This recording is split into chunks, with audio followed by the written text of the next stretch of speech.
statement, and then we'll take questions. So whenever you're ready, go. Yeah, you bet. Good morning, and with it being Veterans Day, I just do want to say a quick thank you to those that have served, those that continue to serve, give us the freedoms that we have. So appreciate all the veterans. And then I think the next thing, just with injuries, I think Kane maybe alluded to it, but with Q's injury, it's certainly determined now that he'll be out for the remainder of the year. Unfortunately, just a special person in every way. You hate to see a guy who pours so much into it, go through what he's going through. And he just, the one thing when I think about Q, it's not just what he does on the field, but pre-practice, he is mentoring, doing things for other guys. And it's just, he cares so much about the team. He cares so much about just this place. And that's just something that sticks out on top of what you see on game days. And so just a great person. He's poured a lot into this place. And then I think recapping LSU, just proud of the way the guys prepared, proud of the way that they started, the confidence that they showed early on led to the production, led to us playing our most complete game, offense, defense, special teams, always areas that we can continue to improve. Probably the biggest thing that I saw is just our kickoff team, which has been rock solid on top of it all season long, one of the best in the country. I put them up against anyone, just having some times where we lapsed there, and a couple new looks that we needed to adjust better and quickly to. So just that was one area where we need to be better. But moving forward to Mercer, extremely high quality football team, and us handling success coming off of a game or games that we've had here. It's important for us to do the right things as far as knowing no points carry over from last week. Nothing as far as our stops carry over. We've got a team that's coming in 9-1, very confident team, pretty much lead their league in but most statistical categories on both sides of the ball. And so just, want to make sure we continue to do what we've been doing to take the steps in moving forward as a football program. Thanks, Coach. We'll start with Charlie here on the right. Yeah, Coach, Kane kind of alluded to it, but Keanu Koht wasn't with you guys last week, and he kind of said he wouldn't be here this week. Do you have an update just where his status stands? Mm-hmm. Yeah, he wasn't with us, and he's suspended right now, and so not going to get into length or anything like that, but he won't be with us this weekend. Nick, on the right. Yeah, Kalen, what types of, pre-snap adjustments did you guys make from previous road games for this game, specifically with making sure that clean snap, timing is right, making sure noise didn't affect things? We did a little bit with just the procedure, a little bit of adjustment on just communication there. But it's stuff that it's just, we had done it that way. We've done it both ways, different places I've been. Feel good about both procedures. We just did adjust it, tweak it just a small amount. I think probably as much as anything, it's the number of reps we got, and just this being the second time really after the Tennessee game, and then also having a bye week and just really honing in on it and be dialed, and helps when you make plays too, and there was less plays where we had as much noise, and so the percentages were more in our favor as far as just the execution piece. But our guys just did a better job handling it from start to finish. Go to far left to Chase.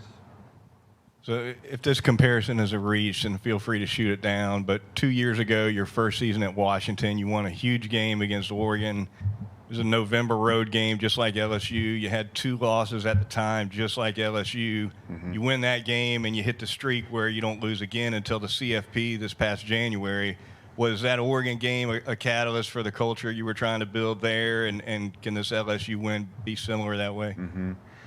Yeah, so our experiences that we have individually, right, we always remember them and the learning moments that you go through. For our team, they weren't through that.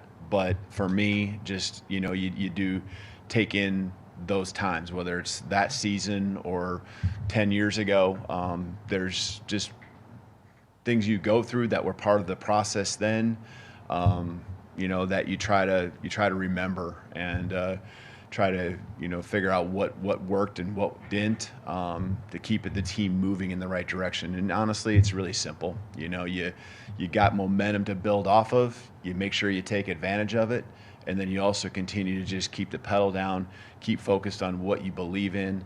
And we've been doing that, and we were doing that then that year, and we're doing that now.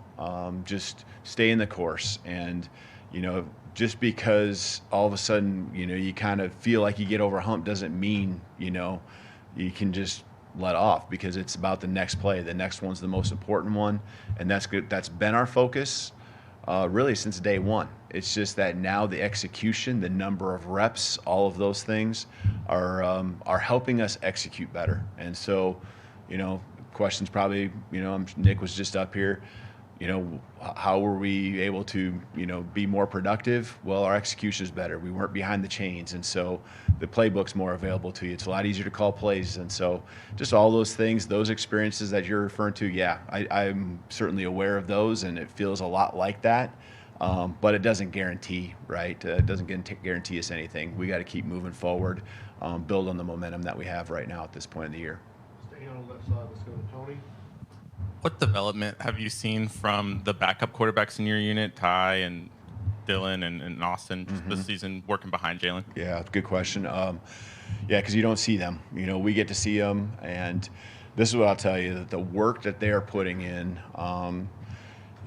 there's guys throwing on, I guess yesterday would have been Sunday, right? Because I can envision walking outside for a second and seeing, one of the guys out there throwing at 9 a.m. in the morning, doing his thing, and others just really paying attention in the meetings and coming up and meeting individually with Mitch Dowling, with our offensive staff, Coach Sheridan, myself, just a lot of opportunities that they're all taking advantage of to help their growth. And then they get on the football field. You see familiarity with the offense, especially those, Austin had a little bit more familiarity, but then you also see growth in fundamental things. Guys that are helping out with scout team. I know last week I talked about Austin being heavily involved in the scout team. Just you see the throws, the accuracy of the throws. You just taking advantage of every rep, and these guys are doing that. And this season isn't just something that's about Jalen and like, oh, I hope I get my time. They're pressing forward and using the resources we have, and then also putting forth the effort to improve any time that they can. Go to the middle of the room to Emily Grace. Coach, you mentioned in the open that it's important how success is handled. At this point in the season, what is your standard for how that success is handled with your players, but also your staff? It's going to be the same no matter what time of the year. It's all about the next play, the next play, and then obviously for us now the next game. We talked about handling success before. We've won games earlier in the season and talked about handling success, and I still felt like the effort and everything poured into the right things was happening then too. But I also think that now we've been tested, we've been through adversity. We're a little more, we've been through the battles together, and I think we understand better who we are, but we also understand better, what we can do. And, we're honing in on what our strengths are. We've continued to really focus on the weaknesses and areas that people maybe perceive as ways to get after us on both sides of the ball. And so, I think that's the whole key, is handling success is one thing, but our just continual development and growth and improvement, that's a big deal for us right now. And that's what's happened over the last 3 or 4 weeks, is that's finally coming to fruition. You can see it in practice, and unfortunately there's been times where you don't see it in a game. Now you saw it in a game in a lot of different ways. Back right, Ryan. Coach, some of the reporters here covered Coach Saban in the past, and the players had Coach Saban as their coach. How do you handle a success like that? The social media, everyone's saying Alabama's back after a must-win game, and kind of telling them to stay the course, kind of like what Emily Grace was saying. Yeah, I think we've I don't want to say we learned a lesson, but we understand that doesn't matter, right? And we understand that it's all about building on what we did do last week, because it was significant, just like we would learn from, the areas that we're falling short on a game we've lost. But it's all about just staying with the process, staying with the preparation. I want the guys to keep an edge, because I think there is a little bit of an edge, a little bit of a, I don't want to say chip on their shoulder. I think edge is the better word to use that we have. A little bit of, backs to the wall, kind of fighting for your life at times that I think exists. And I think every guy has a little different way of where they're driven to go out there and put forth the best effort in practice, bring the best energy that they have. What I've really challenged the guys with is to have more and more leaders stepping up. I think I've said that in here a few weeks back, is that, our young guys aren't young guys anymore. Our transfers, they're not transfers anymore. We are a full team, and we need every guy, because there's starters that now, we just referred to Q. There's starters that aren't with us, aren't able to be on the football field due to injury. More and more guys got to step up, yes, on Saturdays, but more and more just need to step up as leaders. And the more leaders we can have that, first of all, take care of their business and bring then others that can bring the rest of the team with them. There's a lot of influence on our football team in a good way, and you can see it and feel it on the practice field, and that's where it all starts. Go to Kennington in the front row here. Kind of on that note, how did Devonte Smith come out of Saturday, and what did you see from Deshaun Jones filling in to his place? Good question.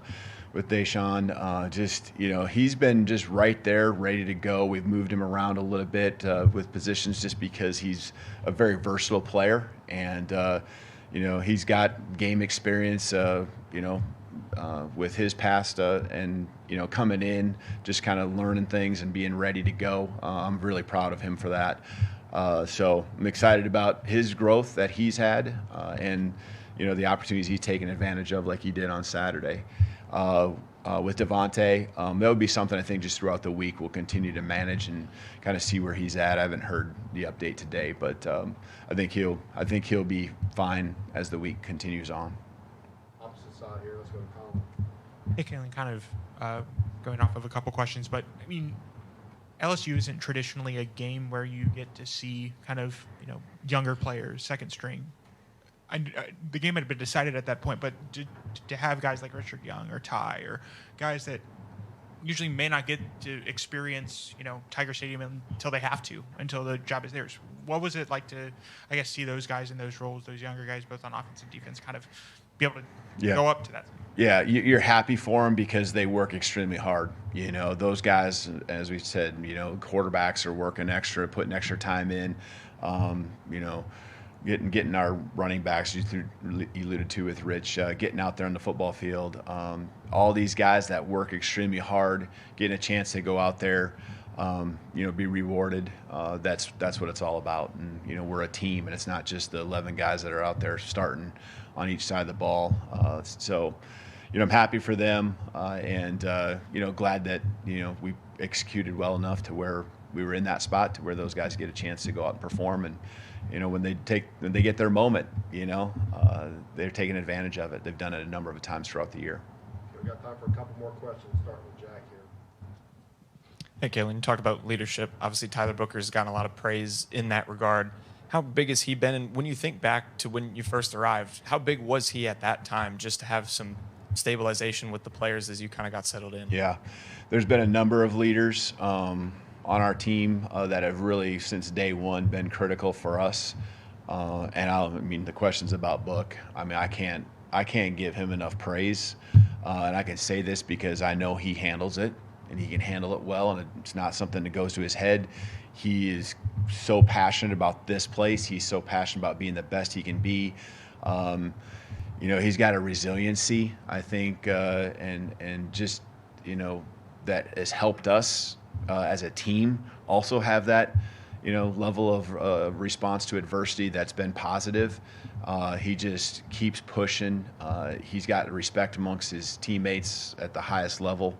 From a leadership standpoint, he's vocal, but obviously leads by example all at the same time. And the combination, he might be one of the best leaders I've ever been around.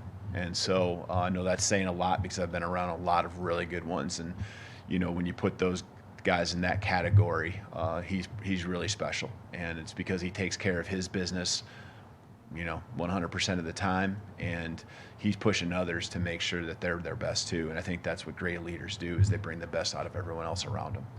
All right, we'll finish up here on the back line. You've now had a blowout and a shutout over ranked opponents. What does that mean in terms of making a statement? Yeah, I like the progress we've had, and every week's a new challenge in different ways. Last week, just, with the passing game and kind of the way that we felt we knew they would attack us, rising to the challenge, was big. And the shutout the week before happened as a combination of stopping both the run and the pass, different quarterbacks in and out. But that's progress. Like, there's steps forward. There's confidence that continues to build, a trust that happens between the front and the back halves. I really like the demeanor that they bring, and it all starts with what their demeanor is going to be tomorrow morning, Tuesday, when we step on the football field. That's really the demeanor that you want and that we've had, that needs to continue for us to do the same thing this Saturday that we did last Saturday. And so, again, when that mindset's where it needs to be and the work's done each and every day, that trust, that belief, it just continues to build. And you can see that with our defense. All right, thank you, Phil. Thank you. Roll Tide.